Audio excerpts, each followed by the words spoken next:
Hello, today is Monday, April 13th, day 15, and we are going to talk about square root functions, which is in section 10.1 of your Pearson book. I'm gonna go ahead and show you my notes for today, just in case you wanna freeze the screen and kind of write everything down so that when I'm talking, you already have an outline. Okay, so these notes start off with showing you that f of x equals the square root of x, which is a square root function. And I wrote down over here that that's the same thing as x to the 1/2 power. Because remember, when you write this as an exponent, it becomes a fraction. And so square roots are to the 1/2 power. All right, so what we're gonna do first is we're gonna talk about what this graph looks like. And you know how much I do not like to graph. But let's just talk about where I came up with these x values, just in case you have to come up with them.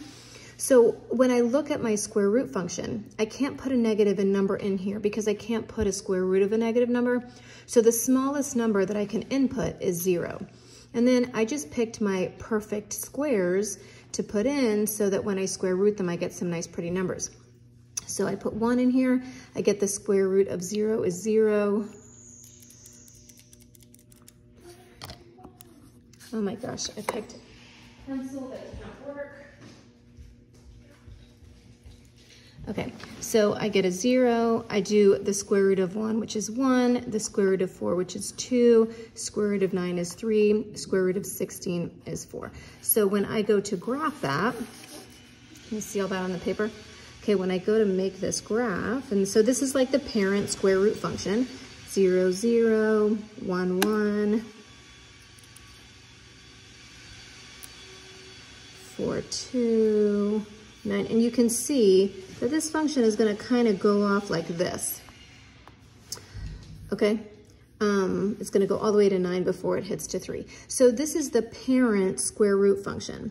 And what the book wants us to do is to be able to graph all of these square root functions. And I'm going to talk about some details about this in a minute. So if you look off to the side, we're gonna look and see what's the x-intercept. Well, if you look at this square root function, because we're answering these questions for this function, the x-intercept is 0, because it's going through the x at 0. The y-intercept is also 0. Now, when I look at the domain and range, remember I can't go over here because I can't input negative numbers into my square root function. So for the domain is looking at the x values, we're gonna say that x is greater than 0 because it's over here on the right-hand side. For the range, we're talking about up and down.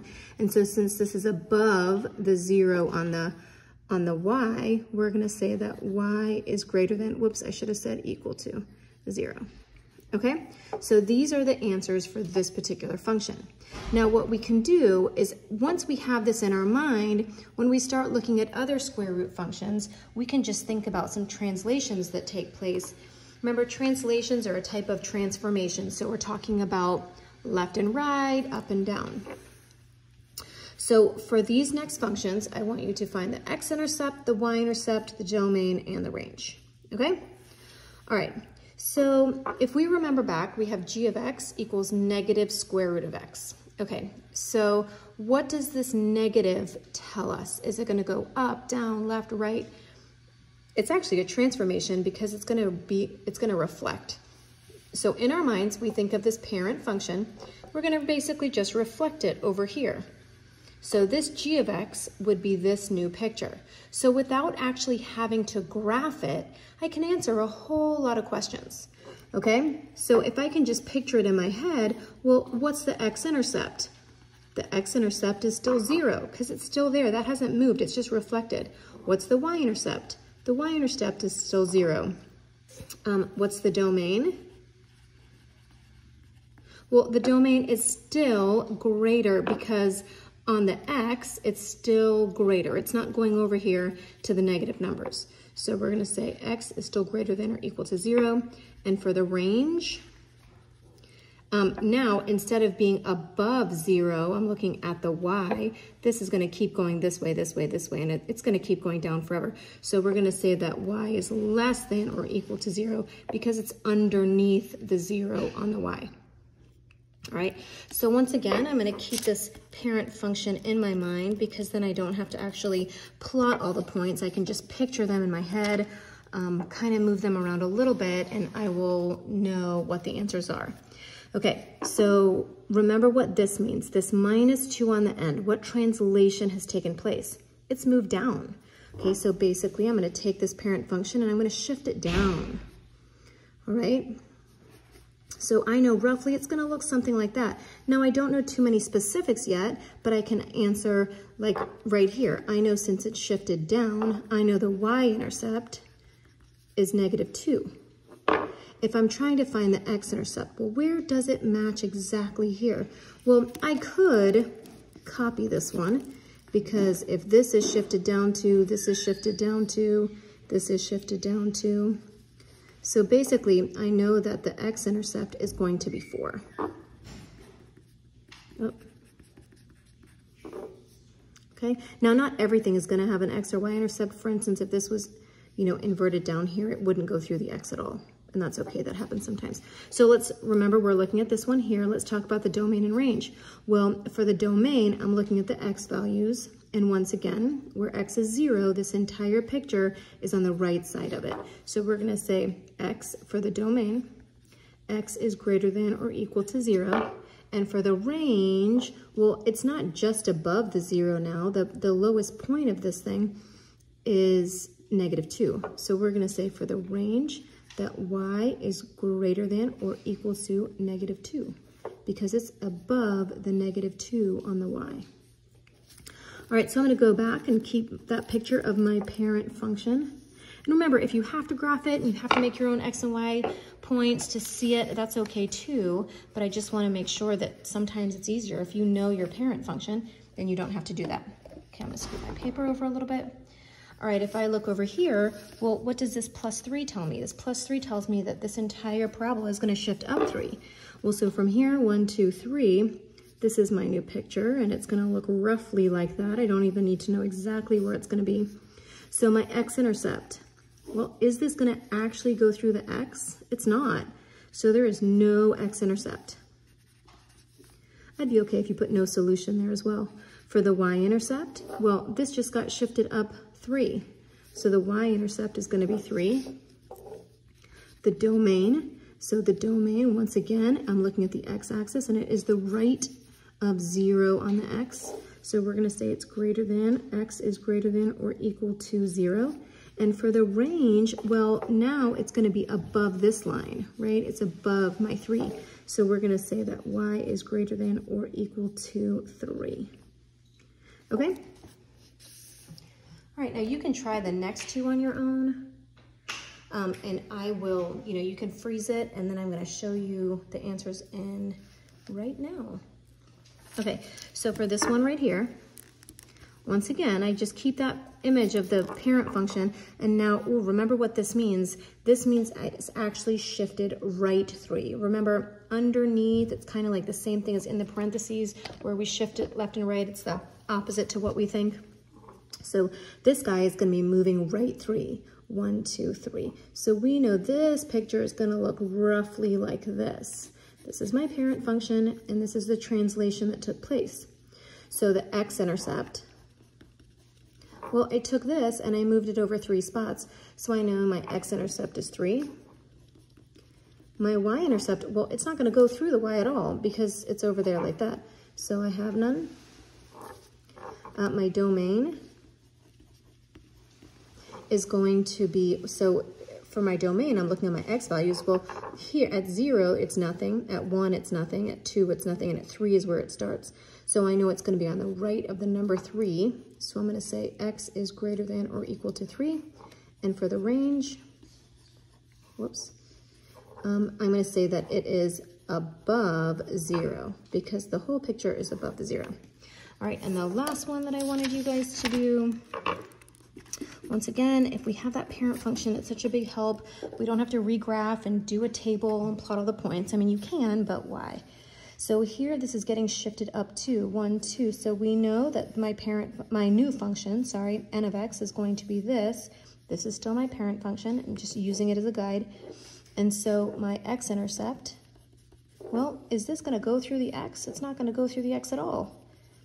My y-intercept, well, that just shifted up 2. It's gonna be 2. My domain, all right, so my domain, it's the right of 0. So X is greater than or equal to 0. And my range is, it is above the y of 2. So X is greater than or equal to 2. Okay, so that's the main things about today. However, there is something else that I want to show you. And it's talking, this is the second part of my notes today, the last part of my notes. I'm gonna raise this up so you can see it all. For the function f of x equals the square root of x, how does the rate of change from x of 0 to x of 0.3 compare to the rate of change of x of 0.3 to x is 0.6? So all we have to do, which seems super complicated, but they're basically asking us to compare 2 different rates of change. So I just put on the side here 0, and I got that 0 from here because they're asking us to compare the rate of change from x of 0 to x of 0.3, and then compare 0.3 to 0.6. So we basically have to find a rate of change here and a rate of change here, and then compare them. So how we find a rate of change is we're basically just gonna plug in the values. Okay, so let's start off with f of 0. If I tried to find f of 0, that would be the square root of 0. So f of 0 equals 0. Put that right there. Okay, f of 0.3. So I'm gonna get my calculator out and put 0.3 square root, and I get 0.5, I'm just gonna say 48. Okay, so 0.548. And while I'm at it, I'm gonna go ahead and say f of 0.6, plug that in, 0.6 square root, whoops, I don't know if I got the right thing, 0.6 square rooted is 0.775. Okay, so now to find the average rate of change, all I have to do is basically subtract these. Like if you had to find the average of all your grades, right? Sorry, not subtract. You would add them all up and you would divide by, divide by the difference between them or how many numbers you had. So we're gonna take these and we're gonna add them up, and then we're gonna divide by 0.3.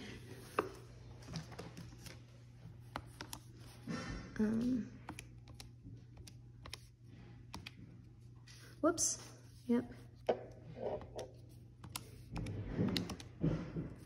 Okay, I'm just gonna double check that.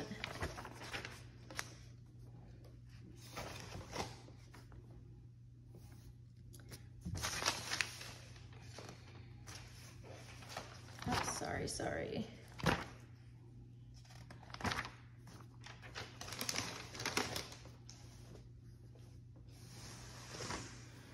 And I got 1.83. So what I did is I added up. So I had this, and I divided it by 0.3, and I got 1.83. So that's the average rate of change of this guy. Okay, and then here, I'm going to take what I got. Ooh. Sorry, I think I said add before and I meant subtract. What we're going to do is we're going to subtract those. So I have 0.775 minus 0.548, and I get 0.227, and I'm going to divide that. So I'm trying to figure out how much space is in between here. Well, that was pretty easy for me to calculate. It's another 0.3. And I get 0.757.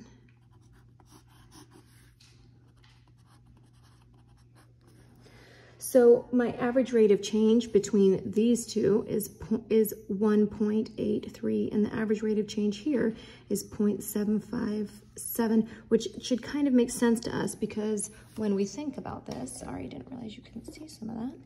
when we think about this, right, it's going more like this shape. So the closer I am here, it's gonna have a greater rate of change than maybe this part right here. It's not a linear function, so it's not gonna be the same the whole time. Okay, so let's backtrack of what we did. We took each of those numbers, the ones that they mentioned, and we plugged them in and we came up with new calculations. We then subtracted them, and it was like we subtracted this side and we subtracted this side, and then we divide those two numbers. Subtract, subtract, divide. And then we have both those rate of change.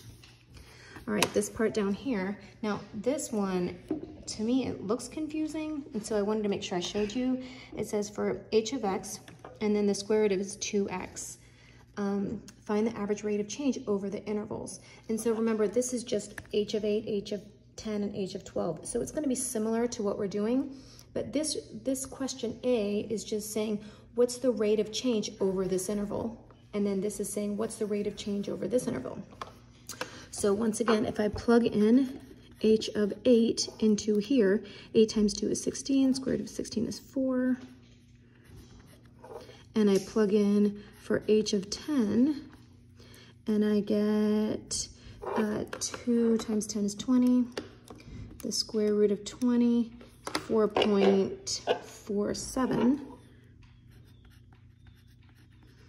Okay, so now I have to find the change here, and then divide them. The change here is 0.47. The change here is 2. So I divide my 0.47 by 2. And I'm gonna get 0.24. Just gonna round it to right there. So my rate of change for this first part was 0.24, and I'm gonna do something very similar. Well, I already found out h of 10 is 4.47, so I don't have to recalculate that again. But then I'm gonna find out h of 12, plug a 12 in, 12 times 2 is let's just go with 4.9. It's weird rounding if you look at the number that I got. 4.9. All right, so now we have to find the change here of the change here. So, and this is where rounding does play a big part depending on exactly. So I just kept that number in my calculator and I got 0.428, which is 0.43. Okay, so the rate of change for the second part, oh, sorry, then I have to take the 0.43 and divide it by 2 is 0.21. Okay, so part A, the rate of change for the first part is 0.24. The rate of change for the second part is 0.21. All right, hopefully that helps. And I would like for you to submit the notes that you took today, and just use the submit button, and then I will check that off and you'll have a new lesson tomorrow.